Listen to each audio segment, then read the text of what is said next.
She stood before the monolithic temple of automotive exceptionalism, a place where fortunes were exchanged for horsepower and chrome was worshipped as divine. The young girl, clad in a simple gray cardigan and worn jeans, was invisible to the titans of industry and finance who glided across the polished marble floors. They saw only a child who had wandered into a world far beyond her station. They saw her quiet observation of the magnificent, yet stubbornly silent, hypercar, the Aethelred Fantomas, little more than idle curiosity.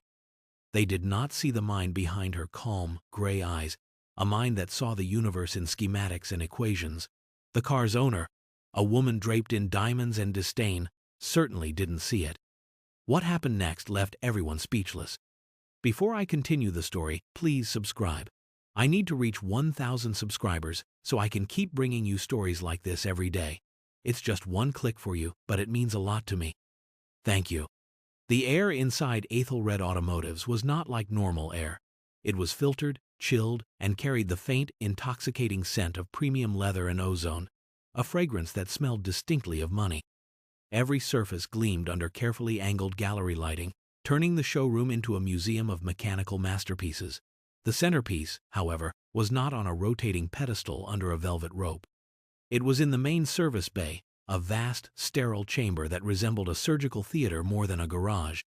There it sat, the Aethelred Phantom, a vehicle that looked less like it was built and more like it had been sculpted from a solid block of crystallized night.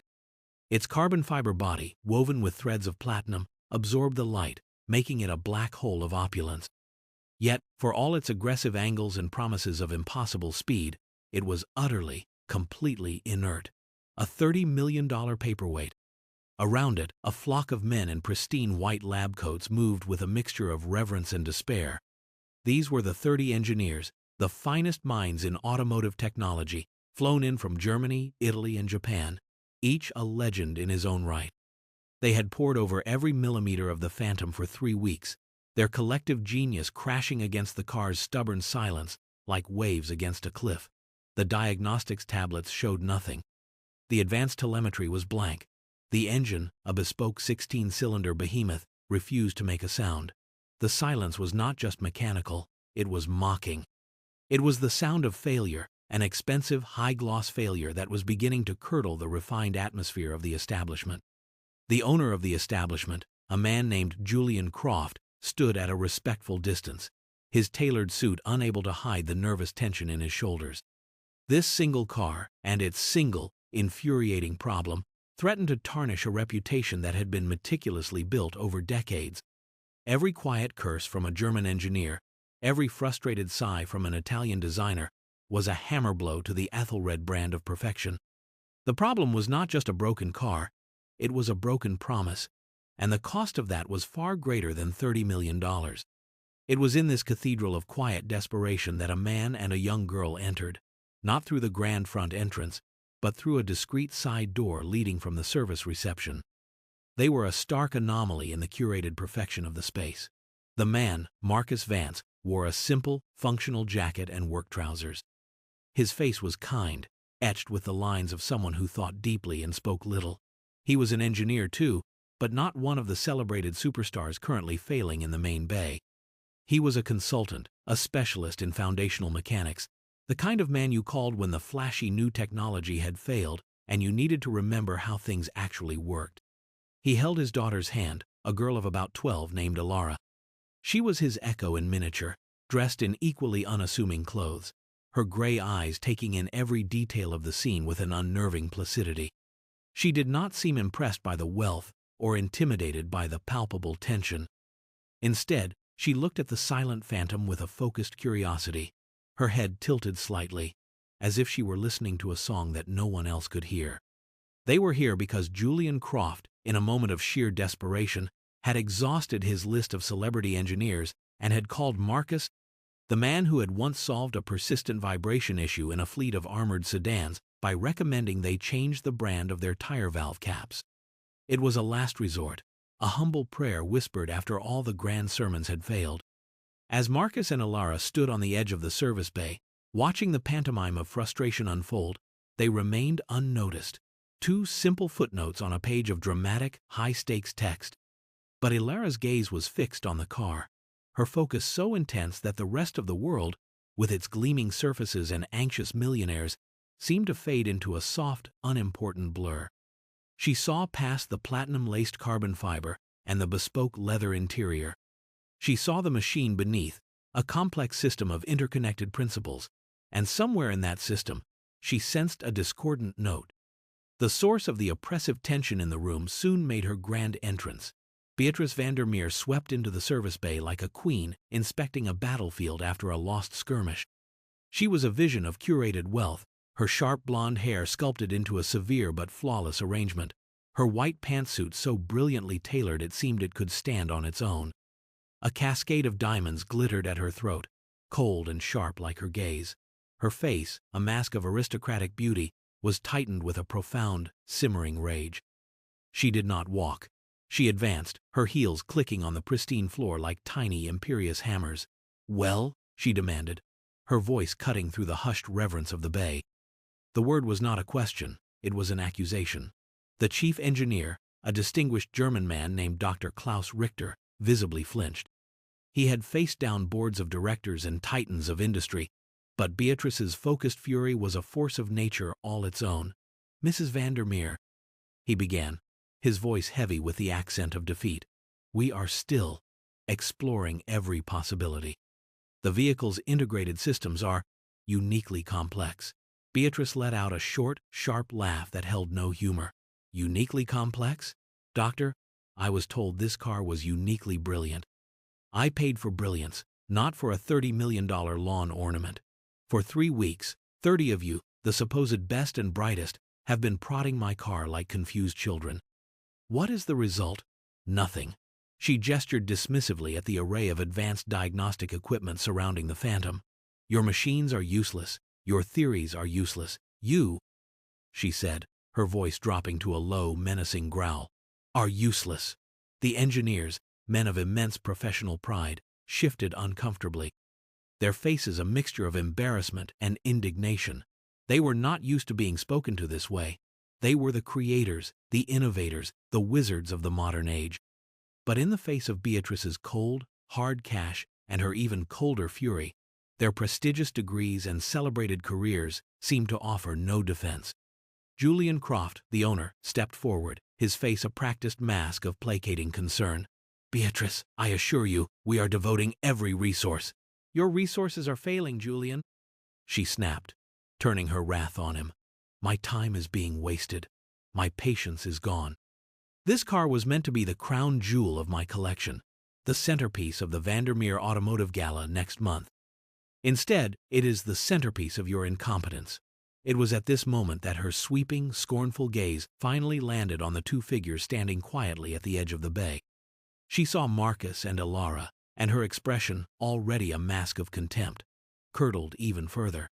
She looked from their simple, practical clothing to the scene of high-tech failure, and her mind, which processed the world through a ruthless filter of status and appearance, made a swift and brutal calculation. These people did not belong here. They were an affront, a symbol of the common, the ordinary, an infection in her sterile world of exclusive perfection. She saw them not as potential help, but as another symptom of the universe's conspiracy to vex her. Her anger, already a raging inferno, had just found a new, unsuspecting target. And in that moment, the narrative of the day was about to shift from a story of mechanical failure to one of profound, personal humiliation. Beatrice's eyes narrowed, her lips curling into a sneer of pure, undiluted condescension.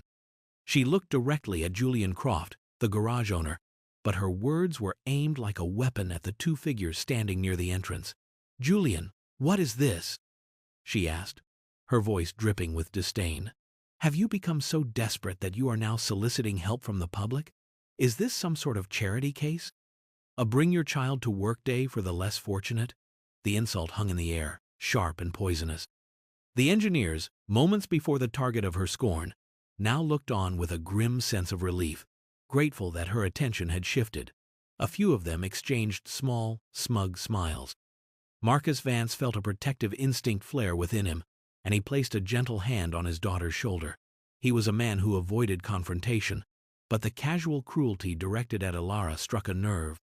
He opened his mouth to speak, to introduce himself and explain his presence, but Beatrice cut him off before he could form a word. She took a few deliberate steps toward them, her gaze raking over Aethelred's simple gray cardigan and worn sneakers as if they were a personal offense. "Are you lost, little girl?" she asked, her tone a cloying, saccharine mockery of concern. "This is not a playground. This is a place for serious people with serious business. People like you don't belong here." Aethelred did not shrink or look away. She simply met Beatrice's hostile gaze with her own, a look of calm, unwavering observation that seemed to irritate the wealthy woman even more. Aethelred's silence was a canvas onto which Beatrice projected all of her own frustrations and prejudices. "And you?" she said, finally addressing Marcus directly, her eyes dismissing him as utterly inconsequential. "I suppose you are another one of Julian's experts. Another genius who is going to stand around and look thoughtful while my investment gathers dust?" Marcus's jaw tightened. "My name is Marcus Vance. Mr. Croft asked me to consult." "Consult?" Beatrice laughed again, that same humorless, grating sound. "Consult on what?" "How to properly inflate the tires. I have 30 of the world's most brilliant automotive minds here, and they can't solve it. What, precisely, do you and your daughter bring to the table?" The public nature of the humiliation was its primary weapon. Beatrice ensured the entire room was her audience. She was making a spectacle, using Marcus and Alara as props to vent her rage about the car. It was a classic display of power, punching down to reassert a sense of control that her broken-down hypercar had taken from her. The chief engineer, Dr. Dat Richter, watched with a kind of detached professional cruelty. He saw Marcus and Alara as an irrelevance, and Beatrice's tirade, while unpleasant, was at least a distraction from his own team's failure. He made no move to intervene, nor did anyone else. In the gleaming, silent world of Aethelred Automotives, kindness was a currency with no value. It was then that a young mechanic named Leo, who had been quietly cleaning tools in a corner, caught Alara's eye. He gave her a small, almost imperceptible nod of encouragement, a tiny gesture of solidarity in a sea of hostility. It was a fleeting moment, but a significant one, a single, quiet vote against the overwhelming tide of arrogance. The history of the Aethelred Phantom was as extravagant as its design. It was not merely a car, it was a statement of ultimate exclusivity. The company had announced they would only ever build one. It was a bespoke creation from the ground up, commissioned by Beatrice Van Der Meer's late husband, a tech billionaire who saw cars not as transportation but as investments in monuments. He had poured over $50 million into its research and development, demanding a vehicle that defied the known laws of automotive engineering. He wanted a car that could exceed 500 kilometers per hour, yet remain as quiet as a luxury sedan. He demanded an engine that could run on a proprietary synthetic biofuel he had helped develop, a fuel that was notoriously unstable. The world's best designers and engineers were poached for the project, sworn to secrecy, and given a virtually unlimited budget. The result was the Phantom, a marvel of contradictions. Its chassis was 3D printed from a titanium graphene alloy. Its onboard computer used a quasi-sentient AI to manage its myriad systems, an AI so complex that even its creators were not entirely sure of its full capabilities. The 16-cylinder engine was a masterpiece of metallurgy, designed to handle the volatile biofuel with 1,000 tiny, instantaneous adjustments every second. When it was unveiled posthumously and delivered to Beatrice, the automotive world hailed it as the new pinnacle of hypercar design, the impossible car made real. For 6 months, it had performed flawlessly, a silent, black specter on the private racetracks Beatrice frequented. And then, one day, it had simply stopped. It hadn't sputtered or smoked, it had just shut down. The engine went silent, the dashboard went dark, and the $30 million marvel became inert. It was towed to Aethelred Automotives, the only facility in the world certified to even open its engine bay. The first team of engineers, the very ones who had built it, spent a week running diagnostics and found nothing. The fuel system was pristine, the electrical grid was stable. The AI reported all systems as nominal, even as the car refused to start. Frustrated, Julian Croft called in a second team, specialists in exotic materials and fuel systems from Italy. They dismantled and reassembled the entire fuel delivery mechanism, checking for microscopic fractures or blockages. They found nothing. A third team, software and AI gurus from Japan, was brought in to interface with the car's complex brain. They spent days writing new code, running simulations, trying to force a reboot or find a corrupted line in its millions of lines of programming. The AI communicated with them perfectly, assuring them that it was ready and willing to start the engine, yet it remained dormant. This was the context for the failure. The problem had stumped 30 of the world's most specialized experts. They had approached it with the assumption of immense complexity because the car itself was immensely complex.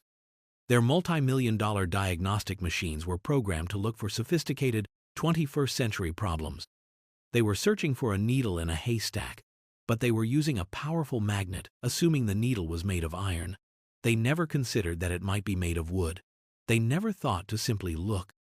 And so, the legend of the unfixable car grew, a modern myth whispered in the exclusive clubs and boardrooms of the ultra-rich.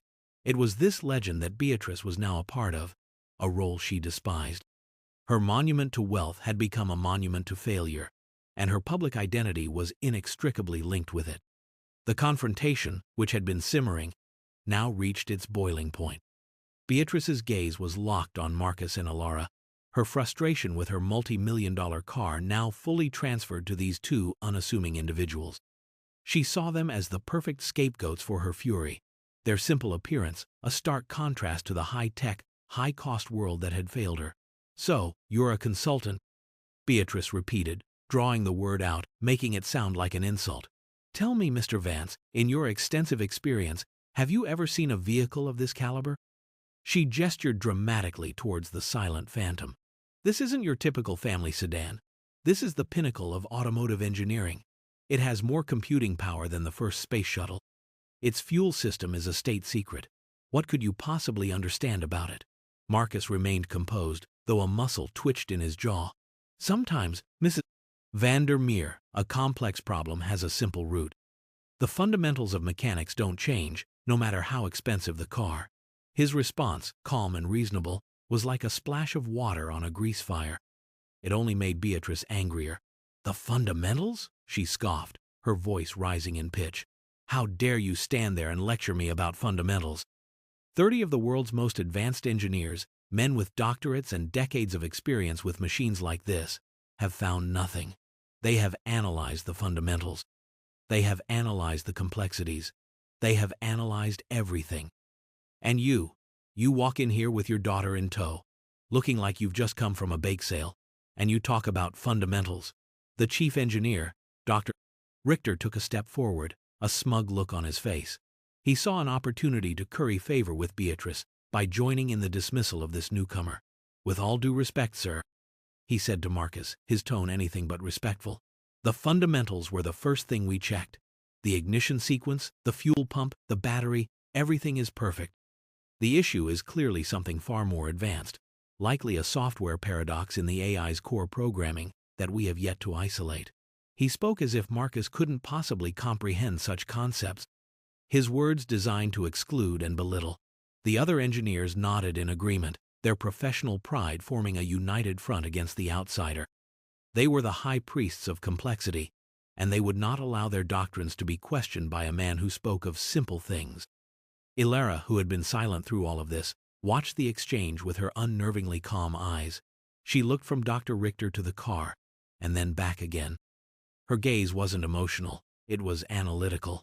She was processing data, and the data she was gathering was not just from the car, but from the men surrounding it. She saw their pride, their frustration, and their collective blind spot. They were so determined to find a complex problem that they had become incapable of seeing a simple one. The entire scene was a microcosm of the car's issue, a system so overwrought with its own sophistication that it had lost touch with its basic purpose. Beatrice's attention, which had been focused on Marcus, now swiveled back to the small, silent girl beside him. The child's quiet composure seemed to enrage her more than any protestation could. In Beatrice's world, children were meant to be either loud and impressive prodigies paraded around for show, or silent and invisible. Alara was neither. She was a quiet presence, an observer, and it was a role that Beatrice could not comprehend or control. "And what are you staring at?" she snapped at Alara, her voice sharp and cruel. "Have you never seen a car before? Or perhaps you're just surprised to see one that costs more than the entire town you probably live in.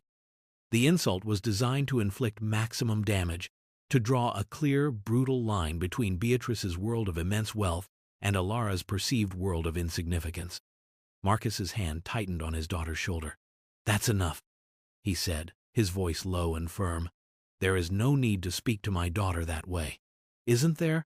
Beatrice shot back, her eyes flashing with a wild, unrestrained anger. She felt cornered by the car's failure, by the impending social humiliation of the gala, and she was lashing out with the ferocity of a trapped animal. "You bring a child into a professional environment, a place of immense pressure and high stakes. You interrupt the work of these brilliant men with your simplistic platitudes.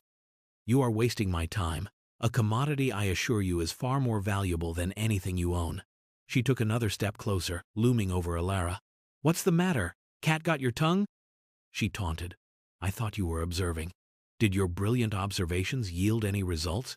Do you have any thoughts on this uniquely complex machine?" Leo, the young mechanic in the corner, felt a knot of anger tighten in his stomach.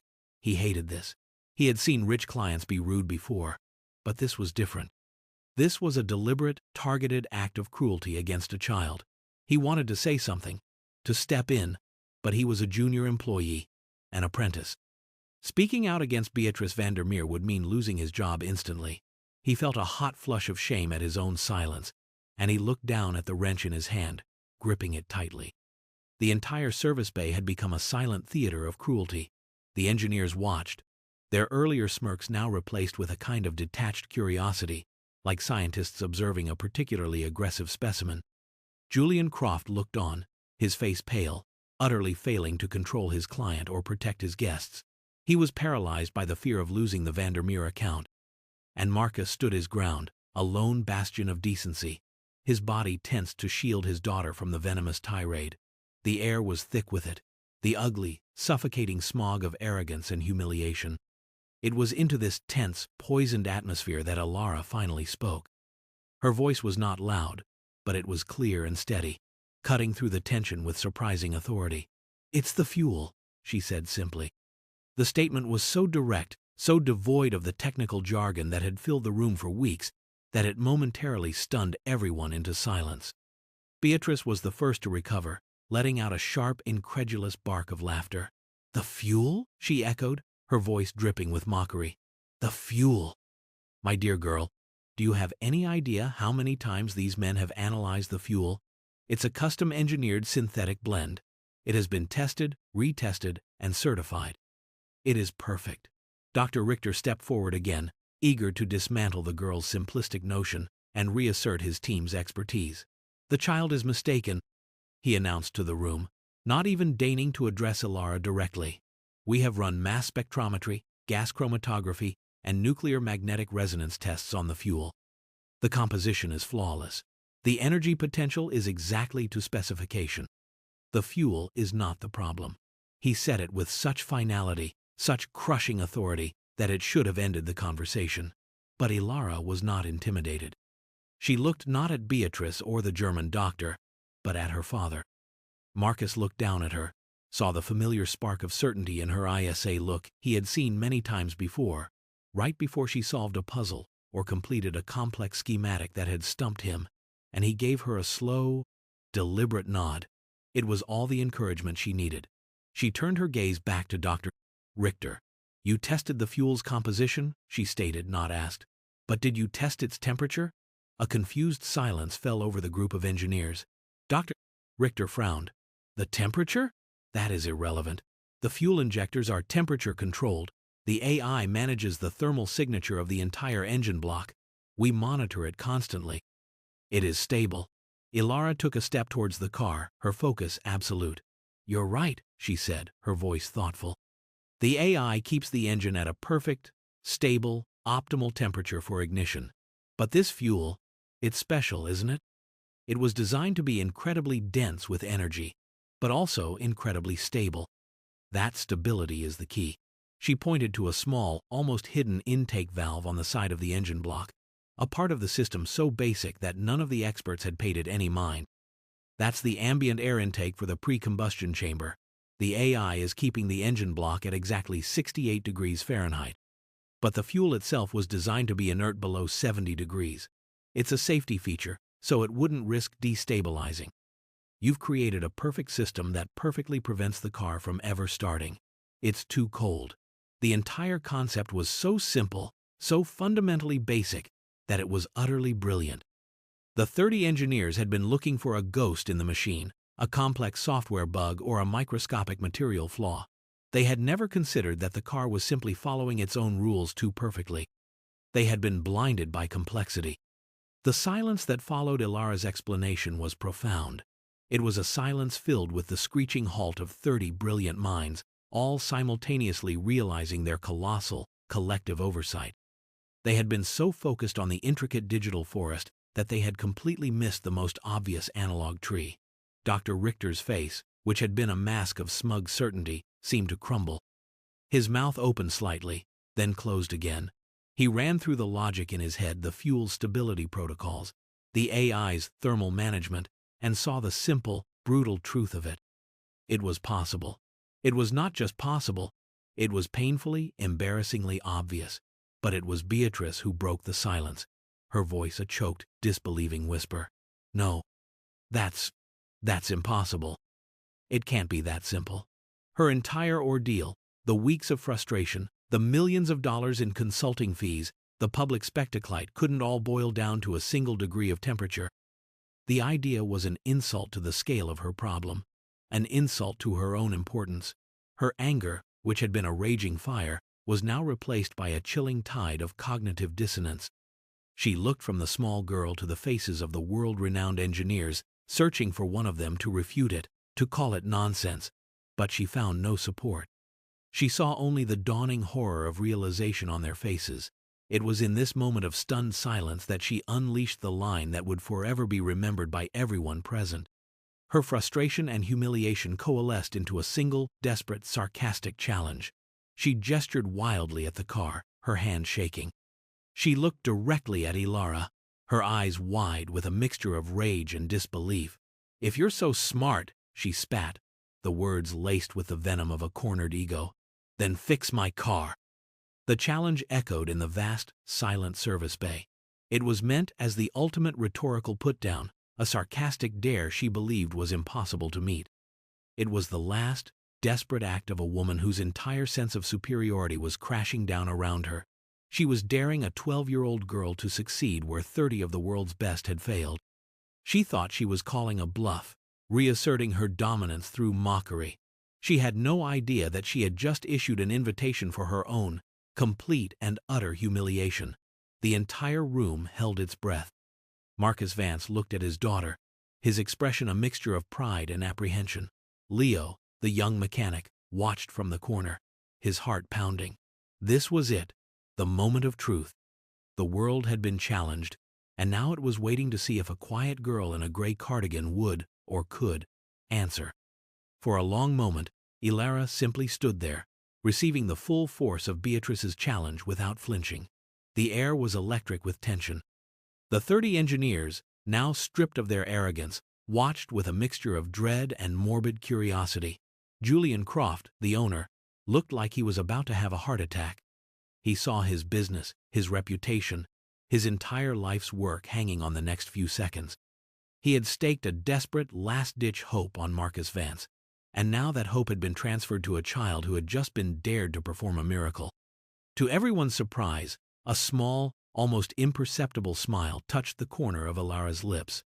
It was not a smile of arrogance, but of simple satisfaction.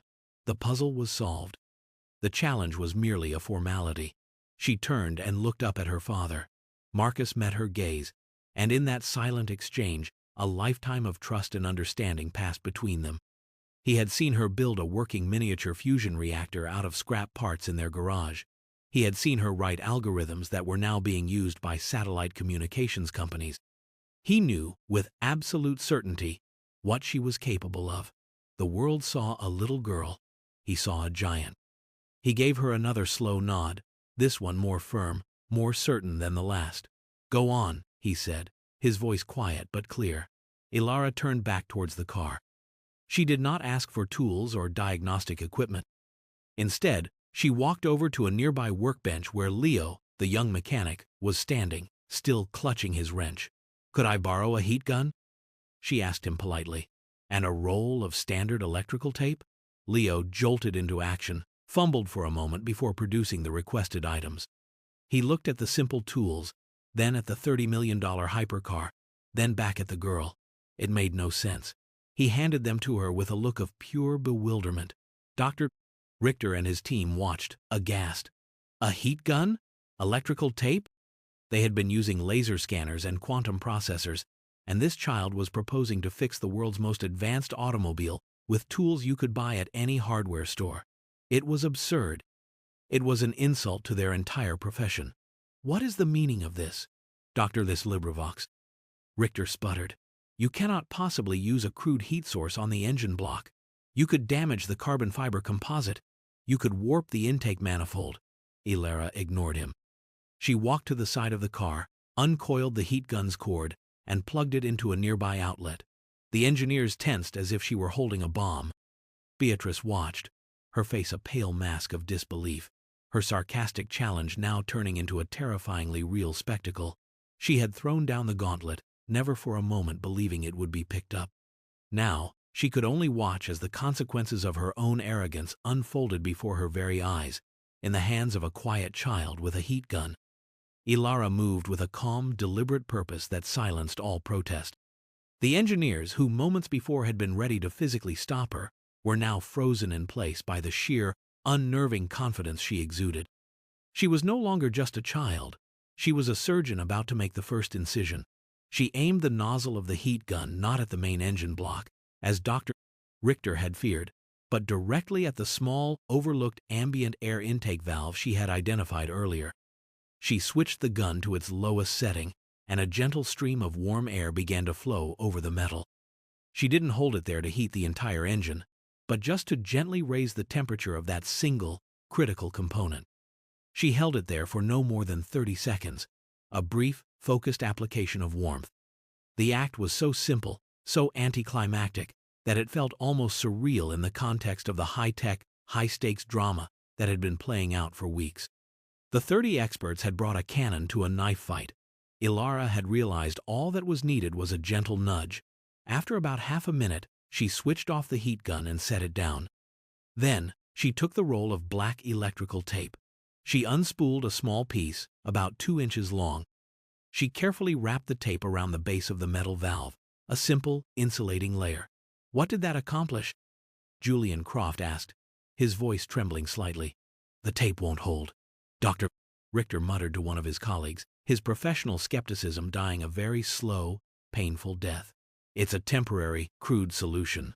"It doesn't need to be permanent?" Ilara said, without looking at him. "It just needs to work right now."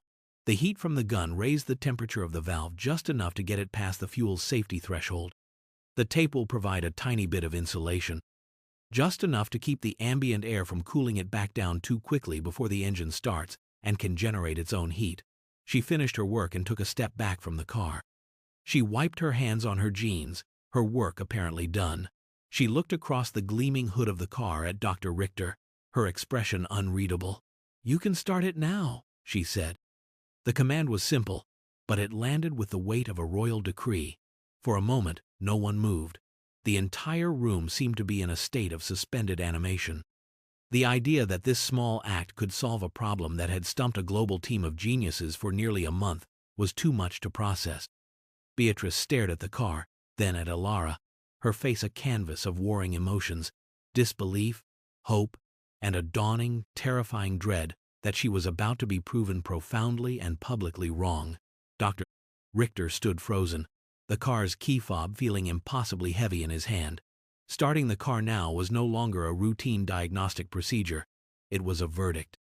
Dr. Richter hesitated, the key fob in his hand feeling like a live grenade. He looked at his team, their faces a mixture of skepticism and a new, unfamiliar flicker of hope. He looked at Julian Croft, whose entire business hung in the balance. He looked at Beatrice Van Der Meer, whose sarcastic dare had led to this impossibly tense moment. Finally, his gaze settled on Ilara, the small girl who stood with the quiet confidence of someone who already knew the outcome. There was no arrogance in her eyes, only a simple, unshakable certainty. With a deep, shaky breath that betrayed the turmoil of his professional pride, Dr. Richter raised the key fob and pressed the ignition button. For a fraction of a second, the familiar, frustrating silence filled the bay. A collective sigh of disappointment began to form in the room. Beatrice's lips started to curl into a relieved, "I told you so," sneer. And then it happened. A series of quiet, rapid clicks echoed from within the engine bay, the sound of fuel injectors opening, of spark plugs priming. It was a sound no one had heard from this car in nearly a month. A low, powerful hum followed, the sound of the massive fuel pump coming to life. And then, with a deep, guttural roar that shook the very foundations of the building, the 16-cylinder engine of the Aethelred Phantom ignited. It was not a sputter or a cough. It was a perfect, instantaneous, explosive burst of power, settling immediately into a smooth, menacing purr. The sound was deafening, beautiful, and absolutely, unequivocally triumphant. It was the sound of success. It was the sound of vindication. The 30 engineers physically recoiled as if from a shock wave. Their faces were a gallery of pure, unadulterated astonishment. Jaws hung open. Eyes were wide with disbelief. All their complex theories, their advanced diagnostics, their weeks of fruitless labor, had been rendered obsolete in 30 seconds by a girl with a heat gun and a piece of tape. The sound of the running engine was an undeniable testament to their failure and her staggering success. The reveal was complete. The impossible car was no longer impossible. The unfixable problem had been fixed. And the person who had fixed it was not a world-renowned expert in a pristine white lab coat, but a quiet 12-year-old girl in a simple gray cardigan. The balance of power in the room had not just shifted, it had been completely and utterly shattered. The perfect, powerful hum of the Phantom's engine filled the cavernous service bay, a sound that was both a miracle and an indictment. For a full minute, no one spoke, no one moved. They were all trapped in a state of collective shock, their brains struggling to reconcile what they had just witnessed. The sight of the running car was impossible to deny, yet the manner of its revival was impossible to believe. The first person to react was Leo, the junior mechanic.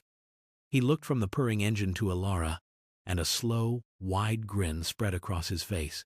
It was a look of pure, unadulterated admiration and joy.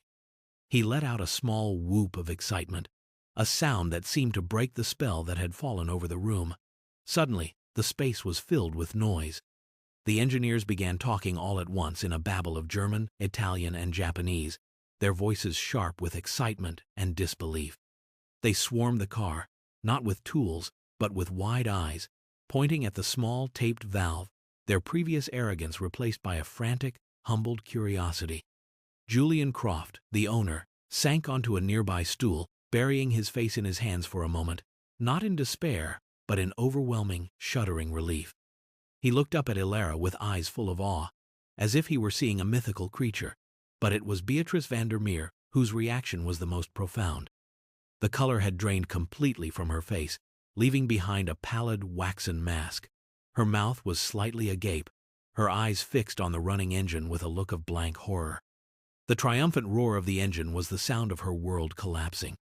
Her identity, so carefully constructed on a foundation of wealth, status, and the power to command expertise, had been demolished by a child. The car was fixed, which is what she wanted, but it had been fixed in a way that had utterly and completely humiliated her. Her sarcastic challenge, her public taunting, her dismissal of Alara as an insignificant bake sale attendee, every cruel word she had spoken now echoed in her mind, amplified by the engine's purr. She felt the weight of every eye in the room on her, not with admiration for her magnificent car, but with the undeniable knowledge of her spectacular misjudgment. She had tried to make Alara the fool, and in the end, she had only succeeded in proving that the biggest fool in the room, the one most blinded by appearances, had been herself. Her arrogance had been her undoing, and the proof of it was now idling smoothly and powerfully right in front of her. It was Marcus Vance who finally stepped forward into the center of the stunned assembly. He placed a proud hand on Alara's shoulder, a silent, powerful gesture that recentered the room's attention. The cacophony of the engineers quieted, and all eyes turned to him. His demeanor was no longer just that of a quiet consultant. There was a new authority in his bearing, the authority of a man whose worth had just been spectacularly vindicated. He looked directly at the pale, shaken Beatrice. "Mrs. Van Der Meer," he began, his voice calm but resonant, carrying easily over the engine's low rumble. "You asked what my daughter and I brought to the table. This is what we bring." He then turned his gaze to Dr. Richter and his team of humbled experts. "You men are brilliant," he said, and there was no sarcasm in his voice, only a quiet statement of fact. "You understand complexity better than almost anyone. But you have been working at the highest levels for so long that you have forgotten how to look at the ground. You were searching for a flaw in the penthouse, but the problem was in the foundation. You were so sure the problem had to be as complex as the machine that you couldn't see the simple truth right in front of you." He paused, letting the words sink in. "My daughter has a gift," he continued, his voice softening with paternal pride. "She doesn't see the world in terms of status or cost. She doesn't see a $30 million hypercar. She sees a system, a series of interconnected principles. She sees the rules, not the reputation. When she was 7 years old, she redesigned the cooling system for a server farm in our town because she noticed the airflow was inefficient. The company adopted her design and saved $2 million a year in energy costs." A murmur went through the crowd of engineers. "When she was 10, Marcus went on, his voice growing stronger, "she wrote a paper on harmonic resonance in crystalline structures that was published in a peer-reviewed journal under a pseudonym, because no one would have taken it seriously if they knew it was written by a child. A satellite company is now using her equations to protect their deep space comms arrays from micro-vibrations." He looked back at Beatrice, whose face was now a mixture of shock and dawning comprehension. "Ilara doesn't just fix things, Mrs. Van Der Meer. She understands them. That is her gift. A gift that has nothing to do with what she wears or where she comes from." The vindication was complete. He had not raised his voice or resorted to insults. He had simply laid out the plain, unvarnished truth, and that truth was more devastating to the egos of the arrogant than any tirade could have been. He had reframed his daughter not as a lucky guesser, but as the hidden genius she truly was. The atmosphere in the service bay had transformed. The earlier tension and arrogance had evaporated, replaced by a profound and humbling sense of awe. Julian Croft, the owner, finally found his voice. He approached Ilara, his steps hesitant, as if he were approaching royalty. "Miss Vance," he said, his voice thick with emotion. I don't know what to say. What you've done is miraculous." He turned to Marcus. "Any fee you name, it's yours, and a bonus.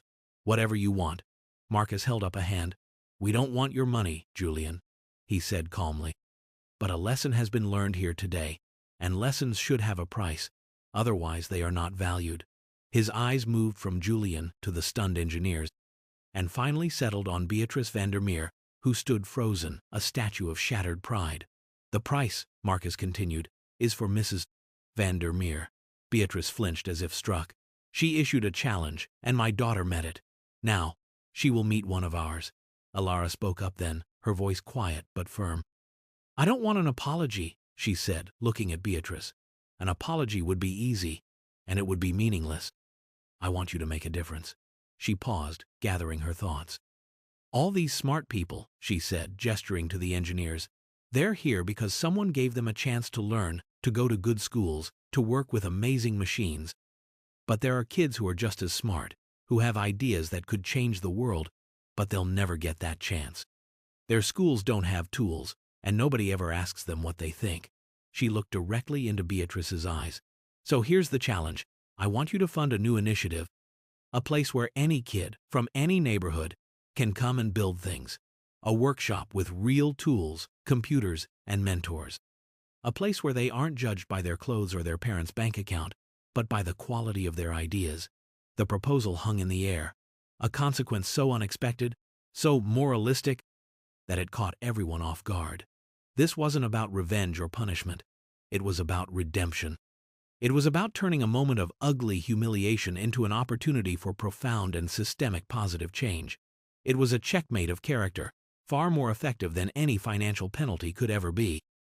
Julian Croft and the engineers looked on, their respect for the young girl deepening with every word. She hadn't just fixed a car, She was now trying to fix a small piece of the world. Beatrice Van Der Meer stood at a crossroads. Every instinct she had, every fiber of her being that had been conditioned by a lifetime of wealth and privilege, screamed at her to refuse, to lash out, to use her army of lawyers to crush this ridiculous, preachy demand. The idea of her name, the Van Der Meer name, being attached to some charitable workshop for underprivileged children was, on its face, abhorrent to her. She was a patron of the arts, of museums and ballets institutions that reflected her own status and refinement. This felt like a penance, a public branding of her failure.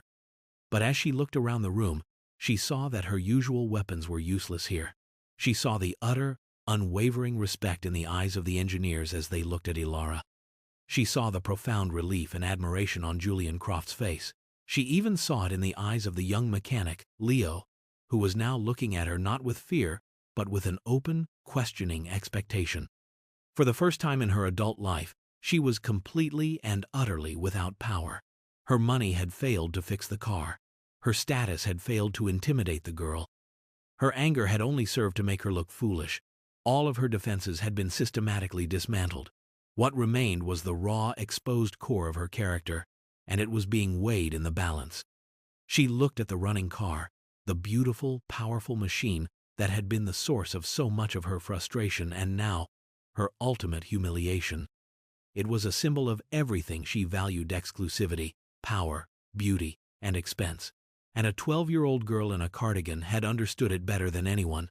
The logic was inescapable. The defeat was total. With a slow, shuddering breath, Beatrice gave a single, almost imperceptible nod. "I will do it," she whispered, her voice barely audible over the engine's purr. It was not a promise made from a place of newfound generosity or a sudden change of heart. It was a concession of absolute defeat. It was the only move she had left on the board. The terms had been set, and she had accepted them. In that moment, something within her broke the rigid, brittle shell of her arrogance. It was not a pleasant feeling. It was a painful, crushing surrender. But it was also, though she could not possibly know it at the time, the first agonizing step toward a redemption she never sought and could never have imagined. 1 year later, the building did not smell of leather and ozone, but of sawdust, hot solder, and the faint metallic scent of creative energy. The polished marble floors of Aethelred Automotives had been replaced by a durable, scuffed concrete floor, stained with paint and grease. This was the Vance Initiative, and it was noisy, chaotic, and vibrantly alive. Dozens of young people, from every conceivable background, were hunched over workbenches, their faces alight with the fire of concentration. One group was building a high-altitude weather balloon. Another was programming a team of small, spider-like robots to navigate a complex maze. In the corner, a teenage girl was using a plasma cutter to shape a piece of sheet metal, her safety goggles reflecting the brilliant blue flame. It was a cathedral not of wealth, but of potential. At a central table, helping a 10-year-old boy troubleshoot the wiring on a small electric motor, was Ilara Vance. She was 13 now, dressed in the same unassuming manner, but she moved through the workshop with the quiet authority of a beloved leader. She wasn't lecturing. She was collaborating, asking questions, guiding her young peers to their own discoveries. The chief instructor, shouting good-natured advice over the din of a table saw, was Leo. The young mechanic, once silenced by fear, had found his voice. Julian Croft had recognized his innate decency and mechanical skill and had recommended him for the position. He was a natural teacher, patient and encouraging, his past experience in the stuffy, judgmental world of high-end auto repair giving him a deep appreciation for the free, open creativity of the workshop. He ensured that the first rule of the Vance Initiative was always followed. There are no stupid questions. The funding for all of it, the state-of-the-art 3D printers, the laptops, the raw materials, the building lease itself, came from a single, anonymous benefactor. Or rather, she had tried to remain anonymous. But everyone here knew the truth. Beatrice Van Der Meer was present, not as a distant patron, but as a volunteer. She was not the same woman. The severe blonde hair was now pulled back in a simple ponytail. The tailored pantsuit had been replaced by a simple pair of jeans and a work apron, smudged with a bit of grease. She was not issuing orders or sneering at anyone. She was listening. She was learning. She was quietly handing tools to a young girl who was explaining the principles of magnetic levitation. The transformation was not loud or dramatic. It was quiet, incremental, and profound. She had initially approached the project as a punishment, a humiliating chore to be endured. But week after week of witnessing the raw, unvarnished brilliance of the children, their passion, their resilience, their kindness to one another, had slowly eroded the fortress of her cynicism. She had come to see that value was not measured in dollars or diamonds, but in ideas and effort. The broken car had, in the end, fixed her. The story of the Aethelred Phantom became a quiet legend in the automotive world, a cautionary tale whispered among engineers and designers. Aethelred Automotives itself underwent a seismic shift in its culture. Julian Croft, deeply affected by the incident, instituted a new foundational review policy for all complex problems, and he established a partnership with the Vance Initiative, creating apprenticeships for its most promising graduates. The company, known for catering exclusively to the 1%, had learned that genius was not an exclusive commodity. Ilara Vance never sought the spotlight. She turned down interviews and magazine features, preferring the quiet satisfaction of her work in the workshop. Her name was not famous in the public sphere, but in the circles that mattered in engineering labs, university physics departments, and research foundations, she was already a legend. She continued to see the world as a series of fascinating systems, full of problems waiting to be solved with elegance and simplicity. And Beatrice, in the most unlikely of transformations, found a purpose far more fulfilling than collecting expensive things. She became the initiative's fiercest advocate, using her considerable influence and connections not to acquire more for herself, but to provide more for the children. She learned that the power to create opportunity was infinitely more satisfying than the power to command service. Her journey from arrogance to humility was complete, a testament to the fact that even the most broken systems can sometimes be repaired. How many brilliant minds are overlooked every day simply because they don't fit our preconceived notions of what genius should look like? How often do we allow the complexity of a problem to blind us to its simple, elegant solution? The greatest engine is the human mind, and it requires no special fuel, only an open road and the opportunity to run. What potential lies dormant all around us, waiting for just one person to see past the surface and recognize the true worth within?